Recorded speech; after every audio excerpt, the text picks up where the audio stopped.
Hello વિદ્યાર્થી મિત્રો, આપણે લાસ્ટ લેક્ચરની અંદર ઉષ્મા એન્જિન અને કાર્નોટ એન્જિન વિશેની ચર્ચાઓ જે છે એ કમ્પ્લીટ કરી ગયા. બરાબર. હવે આપણે આગળ વધવાનું છે ઉષ્મા એન્જિન અને કાર્નોટ એન્જિનના બંનેના રિલેટેડ અને કાર્નોટ એન્જિનના વધુ એવા દાખલાઓ ઉપર આગળ વધવાનું છે. સૌથી પહેલા યાદ કરી લઈએ, ઉષ્મા એન્જિન કોને કીધું? તો કે ભાઈ ઉષ્મા એન્જિન માટે કાર્યક્ષમતા, સૌથી પહેલા તો કાર્યક્ષમતા કોને કીધી? તો કે ભાઈ કાર્યક્ષમતા ઈટા ઇઝ ઇક્વલ ટુ કાર્યના છેદમાં ઉષ્મા પ્રાપ્તિ સ્થાનમાંથી મેળવેલી ઉષ્મા Q1. આપણે જોયું હતું કે ઉષ્મા પ્રાપ્તિ સ્થાન છે, એ પ્રાપ્તિ સ્થાનમાંથી Q1 જેટલી ઉષ્મા મેળવાય છે અને Q2 જેટલી ઉષ્મા છે એ ગુમાવાય છે અને W જેટલું કંઈક કાર્ય મળે છે. બરાબર. તો ઉષ્મા એન્જિન માટે કાર્યક્ષમતા આ પ્રમાણે મેળવી હતી અને આપણને એ પણ ખબર છે કે W ઇઝ ઇક્વલ ટુ શું થતું હતું? Q1 minus Q2.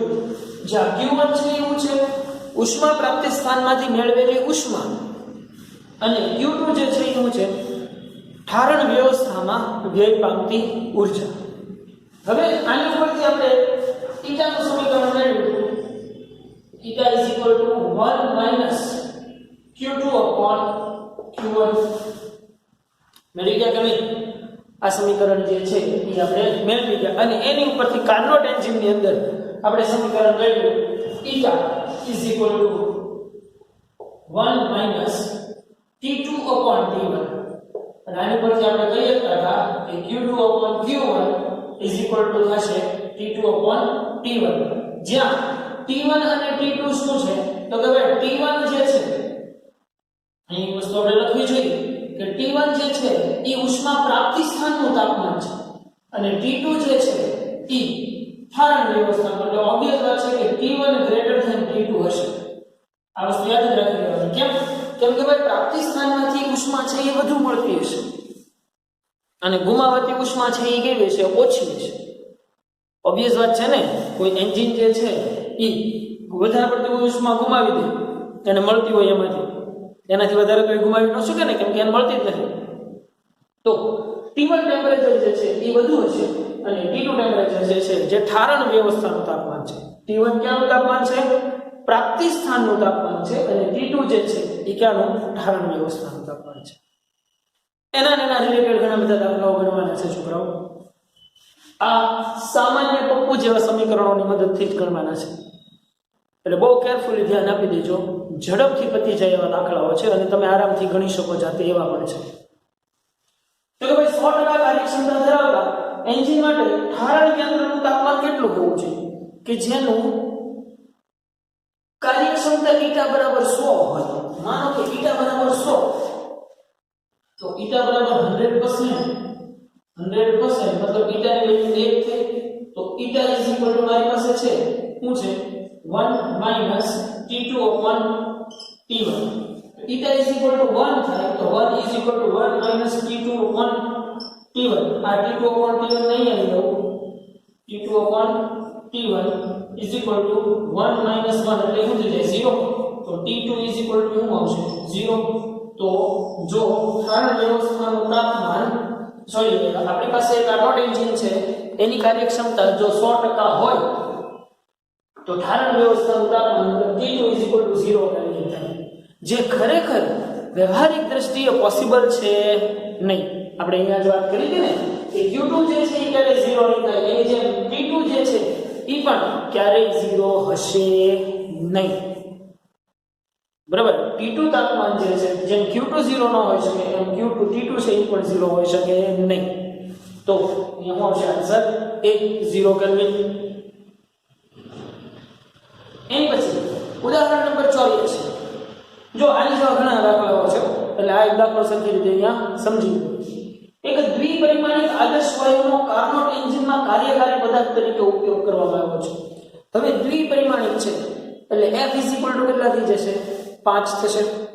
યાદ કરો આ બીજું કે નહીં, આ બધું દ્વિપરિમાણિક છે તો દ્વિપરિમાણિક એટલે F = શું થઈ જશે? 5 થઈ જશે. તો ગામા = 1 + 2/f એટલે આ શું થઈ જશે? 5 5 ને 2 7 એટલે 7/5 એટલે યાદ રાખજો ગામા ઇઝ ઇક્વલ ટુ તમારી પાસે 7/5 દ્વિપરિમાણીય વાયુ કીધો છે એટલે બરાબર. હવે શું કહે છે ચક્રીય પ્રક્રિયામાં વાયુનું સમોષ્મી પ્રસરણ છે યાદ રાખજો સમોષ્મી પ્રસરણ દરમિયાન વાયુનું કદ v થી વધી અને 32 v જેટલું થાય તો કાર્નોટ એન્જિનની કાર્યક્ષમતા શોધો. હવે કાર્નોટ એન્જિનની કાર્યક્ષમતા શોધવા માટે તો તમારી પાસે તાપમાન હોવું જોઈએ, પણ અહીંયા તાપમાન નથી, પણ કદનો ફેરફાર આપી દીધેલો છે. હવે કદના ફેરફાર ઉપરથી તાપમાન આપણને કઈ રીતે મળે? તો કે એક વસ્તુ ખબર છે, પહેલા તો સમોષ્મી પ્રક્રિયા છે ભાઈ. કઈ પ્રક્રિયા છે ભાઈ? સમોષ્મી પ્રક્રિયા છે. તો કે ભાઈ સમોષ્મી પ્રક્રિયા માટે શું થાય? P1 V1 ની ગામા બરાબર P2 V2 ની ગામા થાય. આને સમોષ્મી પ્રક્રિયા માટે PV ની ગામા બરાબર અચળ થાય. તો P1 V1 ની ગામા બરાબર P2 V2 ની ગામા. પણ P અને P1 અને P2 તો છે નહીં. ચલો V1 અને V2 તો છે. V1 બરાબર V અને V2 બરાબર 32 પણ P છે નહીં. તો તમે આમ કરી શકો. આપણી પાસે છે યાદ હોય તો PV is equal to mu RT છે આવું કઈ? યસ ઓફ કોર્સ છે આવું કઈ. તો આના આધારે P is equal to શું થશે? mu RT upon V. તો હું આમાં P ની કિંમત મૂકું તો P1 ની જગ્યાએ શું આવશે? mu RT1 upon V1 અને into V1 ની ગામાનો છેદ છે ને. એવી જ રીતે આ સમીકરણમાં P2 માટે લખું તો શું લખાશે? mu RT2 upon V2 into V2 ની ગામાનો છેદ છે. તો mu r mu r થઈ જશે કેન્સલ. હવે અહીંયા છેદમાં એટલે V1 ની ગામા V1 ની એક ઘાત છે અને અંશમાં V1 ની ગામા ઘાત છે. તો તમે આમ લખી શકો T1 ના T1 V1 ની ગામા -1 લખી શકાય. એવી જ રીતે અહીંયા હું લખી શકાય તો અહીંયા લખી શકાય T2 into V2 ની ગામા -1. યાદ આવે આ સમીકરણ? યસ ઓફ કોર્સ યાદ આવે. આવી ગયું છે સમીકરણ. તો હવે તમારે કાર્નોટ એન્જિનની કાર્યક્ષમતા જોતી છે, મતલબ કે T2/T1 જોશે ને. કાર્નોટ એન્જિનની કાર્યક્ષમતા જોતી છે મતલબ T2/T1 જોશે. તો હું અહીંયા ગુણોત્તર લઉં T2/T1 તો ઇઝ ઇક્વલ ટુ શું થઈ જશે? V1/V2 ની ગામા -1. તો હવે જુઓ છે V1 બરાબર કેટલા છે? V. V2 બરાબર કેટલા છે? 32 V છે ને. શરૂઆતનો કદ V અને ત્યાંથી વધીને 32 V. તો V1 બરાબર V અને V2 બરાબર 32 V અને એની ગામા -1 ગામા બરાબર કેટલા છે? 7/5 -1. તો VV કેન્સલ. તો તમને અહીંયા શું મળશે? T2/T1 is equal to 1/32 એની કેટલી વચ્ચે જુઓ છે? 2/5 વચ્ચે 7/5 -1 એટલે 5 ને આપણે જો 7 માંથી 5 જાય એટલે 2 ના બદલ્યા 5. તો આ તમને મળશે 2/5. તો આની ઉપરથી આ તમને મળ્યું T2/T1. આ કિંમત જે છે એ તમે મેળવશો. શું કરવાનું ભાઈ? શું કરવાનું? 2/5 એટલે એક વખત એનો સ્ક્વેર કરવાનો અને પછી એનું પંચમૂળ કાઢવાનું થશે. ઓકે. તો T2/T1 મળી જાય. તો હવે તો કાર્યક્ષમતા મળી જાય ને. θ is equal to 1 - T2/T1. તો કાર્યક્ષમતા θ જે છે એ તમને મળી જાય છે કે નહીં? ઈઝી. પણ થોડુંક શાંતિથી વિચારવું પડે. કેમ કે ભાઈ તમને એમ થાય કે કાર્યક્ષમતા શોધવી છે. ઓહો T તો છે પણ V તો છે ને. V થી 32 V થાય છે. તો V અને T વચ્ચેનો સંબંધ મેળવો. તો મેળવી લીધો V અને T વચ્ચેનો સંબંધ. V અને T વચ્ચેનો સંબંધ મેળવી પછી T2/T1 મેળવી લો. મૂકી દો સીધા સમીકરણની અંદર આવી જાય આન્સર. Got it? ઓકે. વધીએ એનાથી આગળ. હવે આ એક દાખલો પણ બહુ ઇન્ટરેસ્ટિંગ છે. આની જેવા બહુ બધા આગળ આવશે. ભાઈ જેટલા દાખલાઓ હું કહું છું કે ઇન્ટરેસ્ટિંગ છે અને આગળ આવે છે તો ખાસ એ બધા દાખલાઓની અંદર સમજવામાં ધ્યાન આપી દેવું. કેમ કે એની જેવા જેટલા દાખલાઓ હશે એ આગળ તમને હું જાતે ગણવા માટે આપી શકું. બરાબર? ઓફકોર્સ આપી શકાય. શું કહે છે? એક કાર્નોટ એન્જિનમાં ઠારણ વ્યવસ્થાનું તાપમાન 280 કેલ્વિન. ઠારણ વ્યવસ્થાનું તાપમાન મતલબ T1 આપ્યું છે કે T2? યસ, T2 આપેલું છે. તો કે ભાઈ T2 બરાબર કેટલું છે? 280 કેલ્વિન. અને તેની કાર્યક્ષમતા 40% છે. ઈટા ઇઝ ઇક્વલ ટુ 40% એટલે 0.4 લખી નાખો સીધું. 40% ના મૂલ્યમાં ફેરવો એટલે 40 ભાગ્યા 100 એટલે 0.4. ઠારણ વ્યવસ્થાનું તાપમાન અલગ અચળ રાખીએ, મતલબ કે ઠારણ વ્યવસ્થાનું તાપમાન અચળ રાખીને ઉષ્મા પ્રાપ્તિ સ્થાનનું તાપમાન કેટલું વધારતા એન્જિનની કાર્યક્ષમતા વધીને 50% થાય. વાત સમજાણી? મતલબ કે આ T2 તાપમાન અચળ ને અચળ જ રાખો. જો પહેલા T2 એટલું હતું ત્યારે કાર્યક્ષમતા આટલી હતી, ઈટા 1 મેળવે છે. અને હવે ઉષ્મા પ્રાપ્તિ સ્થાનનું તાપમાન મતલબ T1 જે છે એને કંઈક વધારે ચેન્જ કરો. T1 ને એવો ચેન્જ કરો કે એની કાર્યક્ષમતા 40% માંથી કેટલી થઈ જાય? 50% થઈ જાય. પણ એના માટે T1 ખબર તો હોવો જોઈએ ને. તો એ પહેલા શોધી લઈએ T1. પણ તમારે કેટલી કાર્યક્ષમતા કરવાની છે? eta 2 is equal to 0.5 કરવાની છે. તો eta is equal to તમને ખબર છે 1 minus T2 upon T1 થશે. બરાબર? તો T2 upon T1 is equal to 1 minus eta. તો પહેલા eta 1 માટે ડિવાઇડ કરું છું. તો T2 upon T1 is equal to 1 minus 0.4. એટલે T2 by T1 શું થઈ જશે? 1 minus 0.4 એટલે 0.6. તો T2 સોરી તમારે શું જોતું છે અત્યારે? T1 જોતું છે. તો T1 is equal to શું થઈ જશે? T2 ભાગ્યા 0.6. હવે T1 તમને મળી જાય. T2 બરાબર કેટલા છે? 280 ભાગ્યા 0.6. તો આ તમને શું મળ્યું? T1 temperature. પણ ક્યારનું? કે જ્યારે કાર્યક્ષમતા કેટલી હતી? 40% હતી ત્યારે. કાર્યક્ષમતા 40% હતી ત્યારે અહીંયા તમને કંઈક કે કેલ્વિન જેટલું T1 ટેમ્પરેચર મળ્યું. પણ હવે તમને એમ કહે છે કે ઠારણ વ્યવસ્થાનું તાપમાન અચળ રાખે, મતલબ કે T2 ને T2 જ રહેવા દેવાનું છે. પણ T1 નું મૂલ્ય એવું કંઈક વધારો કે જેથી એની કાર્યક્ષમતા જે છે એ 50% થઈ છે. તો કઈ રીતે કરી શકાય? તો કે હવે eta 2 is equal to શું લખેલા છે? eta 2 is equal to 1 minus T2 upon T1 prime.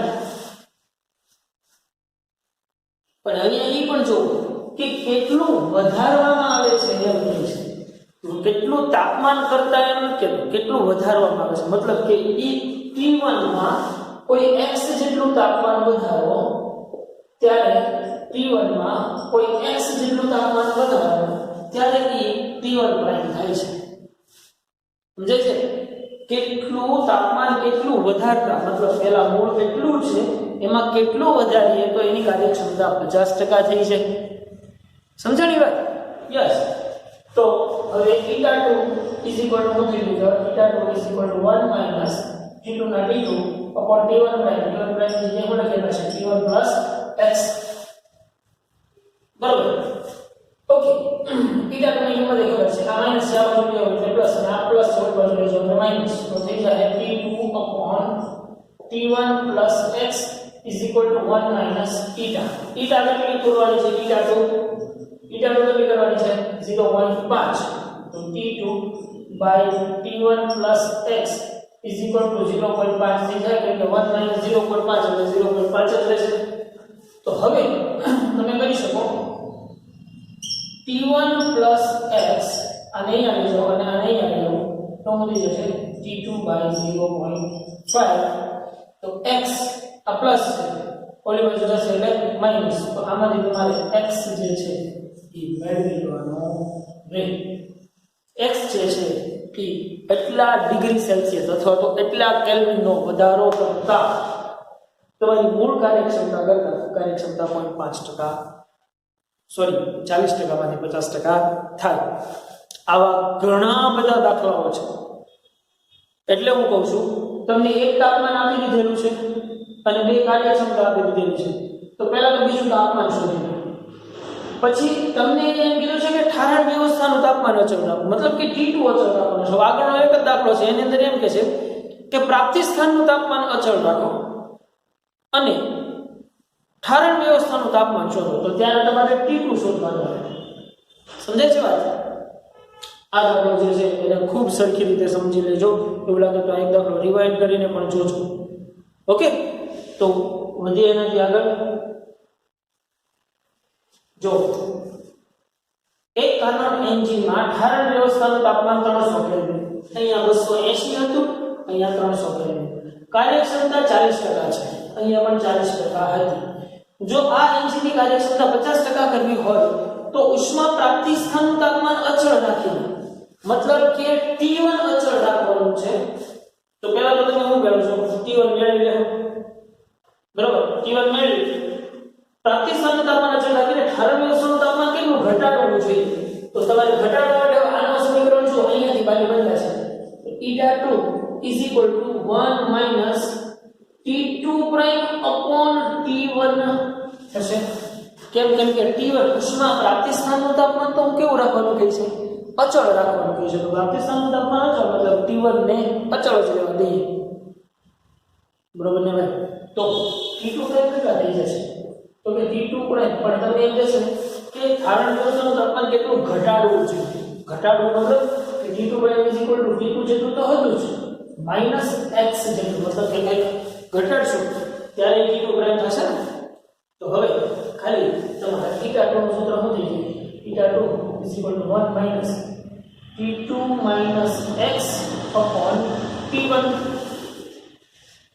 હવે આમાંથી જે તમે x મેળવો એમ અહીંયાથી તમારે મેળવવાનું છે x.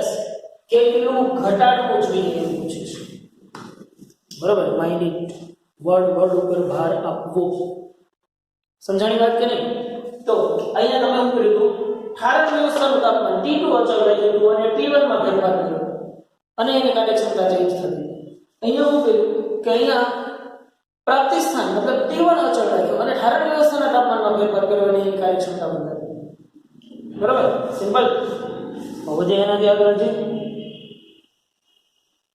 જો ઉદાહરણ નંબર 87. બરાબર, એક કાર્નોટ એન્જિનમાં ઉષ્મા પ્રાપ્તિ સ્થાનનું તાપમાન 500 કેલ્વિન છે. હવે જોજો, બહુ સિમ્પલ દાખલાઓ છે, મજા આવે એવા છે, જાતે ગણી શકાય એવા. એક કાર્નોટ એન્જિનમાં ઉષ્મા પ્રાપ્તિ સ્થાનનું તાપમાન 500 કેલ્વિન અને ઠારણ વ્યવસ્થાનું તાપમાન 375 કેલ્વિન છે. મતલબ કે T1 = 500 છે અને T2 છે 375 કેલ્વિન. એન્જિન પ્રત્યેક ચક્ર દીઠ 600 કિલો કેલરી ઉષ્મા શોષતું હોય, મતલબ કે પ્રાપ્તિ સ્થાન પાસેથી મેળવતું હોય, તો આ કઈ ઉષ્મા ઊર્જા આપેલી છે? યસ, Q1 આપી દીધેલી છે. તો Q1 તમને કઈ દીધેલું છે 600 કિલો કેલરી. અહીંયા પહેલા આને જે છે ને જૂલમાં કન્વર્ટ કરવાનું છે. બરાબર, જૂલમાં પહેલા જ ફેરવી નાખજો એટલે હું કહું છું, આગળ ગોઠવણ ન થાય. તો કાર્યક્ષમતા ગણો, તો કે કાર્યક્ષમતા સૌથી પહેલી કાર્યક્ષમતા ગણો. તો કાર્યક્ષમતા તો ઈઝી છે, θ = 1 - T2 upon T1. T2 તમને ખબર છે, T1 ને ખબર છે, એટલે θ તમને મળી જશે. રેડી? સેકન્ડ, તો કે પ્રત્યેક ચક્ર દીઠ થતું ચોખ્ખું કાર્ય શોધો, W શોધવા માટે તો તમને ખબર હોવી જોઈએ θ = W/Q1 થતું કે નહીં? અહીંયા જ W/Q1 થતું. તો θ તો તમને અહીંયા મળી ગયો છે, Q1 તમને આપી દીધેલો છે. તો W = θ × Q1. તો W તમને મળી જાય ભાઈ, મળી જાય કે નહીં કાર્ય. અને ત્રીજી વસ્તુ શું પૂછે છે કે ઠારણ વ્યવસ્થામાં પાછી મેળવાતી ઉષ્માની ગણતરી કરો. ઠારણ વ્યવસ્થામાં પાછી મેળવાતી ઉષ્મા મતલબ Q2 પૂછે છે. તો હવે સિમ્પલ છે, કાર્ય તમને મળી ગયું છે. W શું થાય છે? Q1 - Q2. તો Q2 શું થાય? Q2 Q1 - W. તો Q1 એ તો આપણને ખબર જ છે, આપી દીધેલું છે, અને W છે આપણે અહીંયા મેળવવાનું છે. તો તમને મળી જાય Q2 પણ મળી જાય કે નહીં? સિમ્પલ ગણી શકાય ભાઈ આરામથી. મેં કીધું એની જે ખૂબ જ પપ્પુ જેવા MCQઓ છે, દાખલાઓ છે, એને હવે ઇઝીથી આપણે ગણી શકીએ. ચલો વધીએ એનાથી આગળ. લેવલ 2 માં 48 નો દાખલો. એક ઉષ્મા એન્જિન T2 બરાબર 300 કેલ્વિન તાપમાનવાળા ઠારણ કેન્દ્ર અને T1 તાપમાનવાળા ઉષ્મા પ્રાપ્તિ સ્થાન વચ્ચે કાર્યરત છે. એક ચક્ર દરમિયાન ઉષ્મા પ્રાપ્તિ સ્થાન પાસેથી 240 જૂલ ઉષ્મા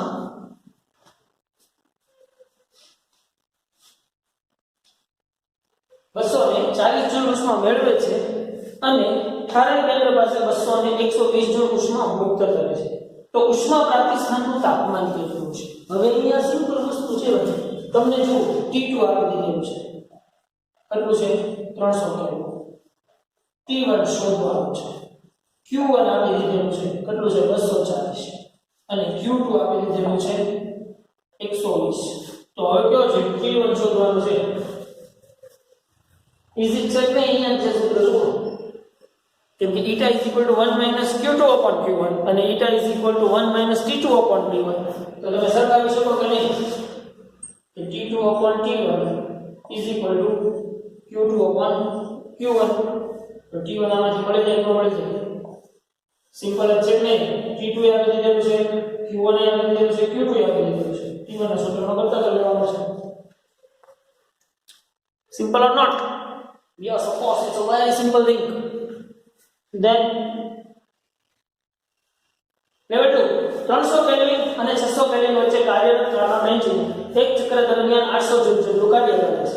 હવે જો હું આ ડાયરેક્ટ તમને કહી દઉં છું, T1 આપી દીધેલું છે, T2 આપી દીધેલું છે અને W કાર્ય આપી દીધેલું છે. તો એક ચક્ર દરમિયાન ઉષ્મા પ્રાપ્તિ સ્થાન પાસેથી એન્જિને મેળવેલી ઉષ્મા કેટલી છે? મતલબ કે તમને અહીંયા Q1 પૂછે છે. જો હવે તમને એક વસ્તુ ખબર છે કે eta is equal to શું થાય? 1 minus t2 upon t1 થાય. તો અહીંયાથી પહેલા તમે eta મેળવી લેશો. મળી જાય કે eta t2 બરાબર આપી દીધેલું છે 600 કેલ્વિન અને t1 બરાબર આપી દીધેલું છે 300 કેલ્વિન. તો eta મળી જાય આરામથી. તો eta is equal to કંઈ બીજું પણ થતું હતું, W/Q1 થતું હતું. યાદ આવે? W/Q1 થતું હતું. તો Q1 is equal to શું થાય? W/eta. W બરાબર તમને આપી દીધેલું છે, કેટલું છે? 800 જૂલ જેટલું કાર્ય છે અને eta તમે અહીંયા મેળવશો તો તમને Q1 મળી છે કે ન મળી છે? ગણી શકાય ભાઈ આરામથી? હે ભાઈ? ઓફ કોર્સ ઈઝીલી ગણી શકાય. એની પછી 25% કાર્યક્ષમતા ધરાવતા કાર્નોટ એન્જિન માટે ઠારણ કેન્દ્રનું તાપમાન 27 ડિગ્રી સેલ્સિયસ હોય તો ઉષ્મા પ્રાપ્તિ સ્થાનનું તાપમાન ખાલી જગ્યા ડિગ્રી સેલ્સિયસ. આમાં કઈ ગણવા જેવું જરૂર છે? eta આપી દીધેલું છે, t2 આપી દીધેલું છે અને t1 શોધવાનું કહે છે. ગણી શકાય કે નહીં? સીધું. પણ પહેલા યાદ રાખવાનું 27 ડિગ્રી છે એને કેલ્વિનમાં ફેરવવાનું, એટલે તમારો જવાબ જે છે એ કેલ્વિનમાં આવશે. એને પાછું સેલ્સિયસમાં ફેરવવાનું એટલે જવાબ તમને સેલ્સિયસમાં મળી જાય. મળી જાય કે નહીં? ઓફ કોર્સ મળી જાય. એની પછી આ દાખલો બહુ ઈઝી છે. જો એક કાર્બન એન્જિન કાર્યકારી પદાર્થ 627 ડિગ્રી સેલ્સિયસ તાપમાનવાળા ઉષ્મા પ્રાપ્તિ સ્થાનમાંથી 3 × 10⁶ કેલરી ઉષ્મા મેળવે છે. હવે તમે અહીંયા હું તમને સીધું કહું ડાયરેક્ટ, તમને T1 બરાબર આપી દીધેલું છે 627 ડિગ્રી સેલ્સિયસ અને Q1 બરાબર આપી દીધેલું છે 3 × 10⁶ અને આ કેલરીમાં સેલ્સિયસ ને કેલ્વિનમાં ફેરવી નાખજો અને કેલરીને જૂલમાં ફેરવી નાખજો. અને 27 ડિગ્રી સેલ્સિયસ તાપમાનવાળી ઠારણ વ્યવસ્થામાં ઉષ્મા ગુમાવે છે, મતલબ કે T2 આપી દીધેલું છે 27 ડિગ્રી સેલ્સિયસ. તો એન્જિન વડે થતું કાર્ય W શોધો. હવે જુઓ તો પહેલા eta શોધી લેવાય. અહીંયા જબ કેટલું છે તે eta is equal to શું થશે? 1 - T2 upon T1. તો T2 બરાબર 27 ડિગ્રી, આ 627 એટલે અહીંયા eta મળી જશે. ચલો eta મળી ગયું તો eta is equal to પાછું થશે W upon Q1. તો કાર્ય પૂછ્યું છે તો W is equal to eta into Q1. eta બરાબર અહીંયા મળ્યો જ છે, Q1 બરાબર તમને આપી દીધેલું છે, પણ એને જૂલમાં કન્વર્ટ કરજો. બરાબર છે? થઈ જાય ઈઝીલી. એપ્રિલ 2003 ની અંદર આવી બહુ જોઈ વાત પૂછાઈ આવડવી જોઈએ. હવે બરાબર વધીએ એનાથી આગળ. તો એક કાર્નોટ એન્જિન આ રીતે જો સિમ્પલ છે. એક કાર્નોટ એન્જિન T1 અને T2 વચ્ચે કાર્ય કરે છે અને એની કાર્યક્ષમતા 1/6 છે. θ = 1/6 છે. T2 નું તાપમાન 62 કેલ્વિન ઘટાડવામાં આવે ત્યારે તેની કાર્યક્ષમતા 1/3 થાય છે. તો T1 અને T2 મેળવો. બે સમીકરણો મેળવવાના છે, એક 1/3 માટે અને એક 1/6 માટે. બંનેનું સાદુરૂપ આપી દેવાનું છે. આ દાખલો ગણવાનો છે, બધાએ જાતે પ્રેક્ટિસ કરવાનો છે, સિમ્પલ છે આ. બરાબર? તો હવે હજી એનાથી આગળ આપણે એના જેવો જ છે, આપણ સેમ એના જેવો જ છે. હવે આ જુઓ જોઈએ, 100 ડિગ્રી સેલ્સિયસ તાપમાન અને -23 ડિગ્રી સેલ્સિયસ તાપમાન વચ્ચે સંચાલિત એક કાર્બન એન્જિનની કાર્યક્ષમતા જણાવો. સિમ્પલ, ઈટા શોધવાનો છે. Eta = 1 T2/T1. તો T2 બરાબર કેટલા છે? -23 ડિગ્રી સેલ્સિયસ હશે, તો = 1 આગળ આવી જશે 23 ડિગ્રી સેલ્સિયસ પર માઈનસ અપોન અને T1 બરાબર કેટલા છે? 100 ડિગ્રી સેલ્સિયસ. તો θ = સમીકરણ છે એ તમને મળશે 100 + 23 પ્લસ થઈ જશે. બરાબર? થઈ જાય કે નહીં? 100 ડિગ્રી સેલ્સિયસ છે એટલે બરાબર પ્લસ 272. બરાબર? ઓકે, આગળ વધીએ. તો એક કાર્નોટ એન્જિનની કાર્યક્ષમતા 40% છે. જો આપણે આગળ જે દાખલો આવી ગયો રીતે 500 કેલ્વિન તાપમાનવાળા ઉષ્મા પ્રાપ્તિ સ્થાનમાંથી ઉષ્મા મેળવે છે. જો તેની કાર્યક્ષમતા 60% કરવી હોય તો ધારણ વ્યવસ્થાનું તાપમાન અચળ રાખવાનું, મતલબ T2 અચળ રાખવાનું. ઉષ્મા પ્રાપ્તિ સ્થાનના તાપમાન વધારીને કેટલું કરવું જોઈએ? T1 prime = T1 + x. ગણી ગયા નહીં આગળ x વાળો કરો. સેમ ઈ જ મેથડ છે, કાંઈ એમાં નવું છે નહીં. ઓકે, વધી એનાથી આગળ જઈએ તો ઈ પણ જુઓ, એક કાર્નોટ એન્જિનની ઠારણ વ્યવસ્થાનું તાપમાન મતલબ T2 બરાબર 500 કેલ્વિન છે ત્યારે એની કાર્યક્ષમતા η1 બરાબર 50% છે. ઉષ્મા પ્રાપ્તિ સ્થાનનું તાપમાન અચળ રાખીએ, મતલબ T1 અચળ રાખીએ અને ઠારણ વ્યવસ્થાનું તાપમાન કેટલું રાખવું જોઈએ કે જેથી તેની કાર્યક્ષમતા 60% થાય? T1 અચળ રાખવાનું છે. T2 = શું થઈ જાય? T2 prime = શું થઈ જાય? T2 - x. સિમ્પલ, પડી જાય કે નહીં? પણ આ બે દાખલા ગણ્યા એની જેવા જ છે, સેમ ઉદાહરણો ઉપરથી. બરોબર?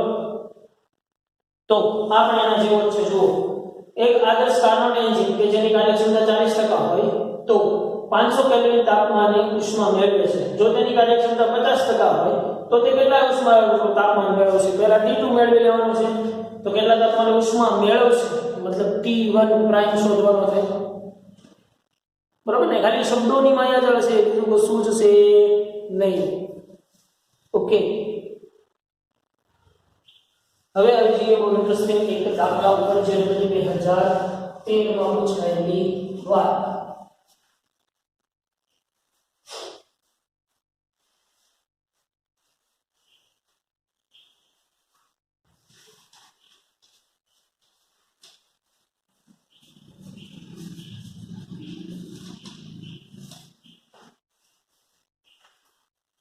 રેડી ભાઈ?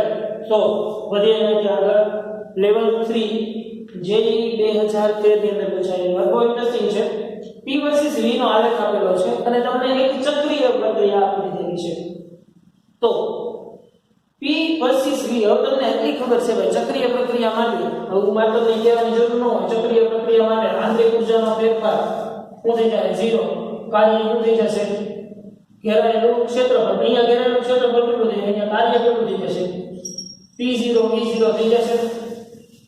કેમ કે લંબાઈ એટલે 2V0 - V0 એટલે V0 જ વધશે. પહોળાઈ 2P0 - P0 એટલે P0 જ વધશે. એટલે કુલ કાર્ય કેટલું થયું? આખા ચક્ર દરમિયાન P0 V0 થયું કહેવાય છે. આપણે ઓલરેડી બહુ અગાઉ શીખી ગયા છીએ. હવે ઉપરોક્ત P વર્સિસ V આલેખ એક પરમાણુય આદર્શ વાયુ ધરાવતા એક પરમાણુય એટલે F બરાબર કેટલા થાય? 3 થશે.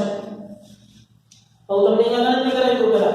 F બરાબર F 3 છે એક પરમાણુય માટે CV = શું થતું હતું?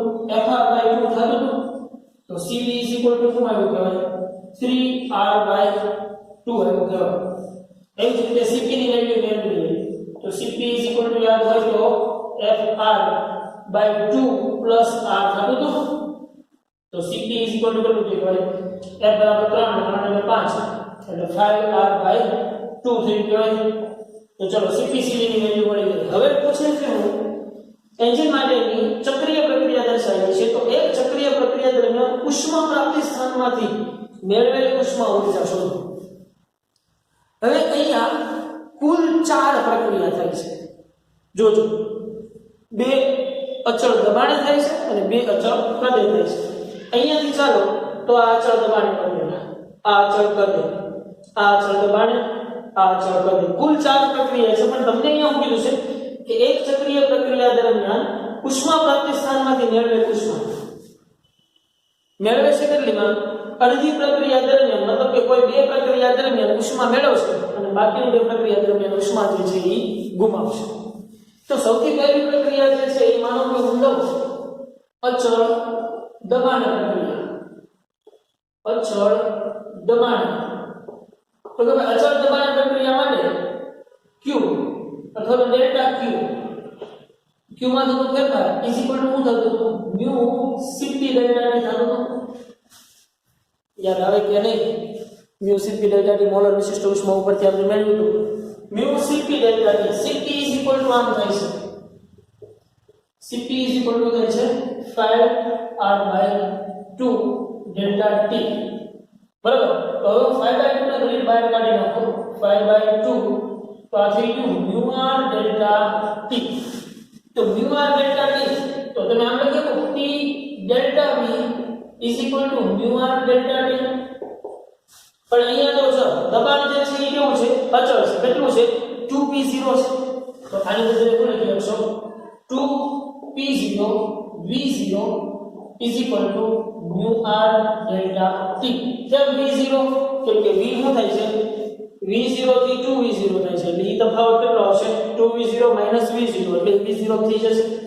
તો હવે આ સમીકરણની અંદર લખો તો ડેલ્ટા q અને 1 થઈ ગયો, ચલો 1 is equal to 5/2 into 2p0 v0, 2 cancel, તો delta q1 is equal to 5p0 v0। આ સમીકરણ આવ્યું, પણ ક્યારે? અચળ દબાણ હતું ત્યારે।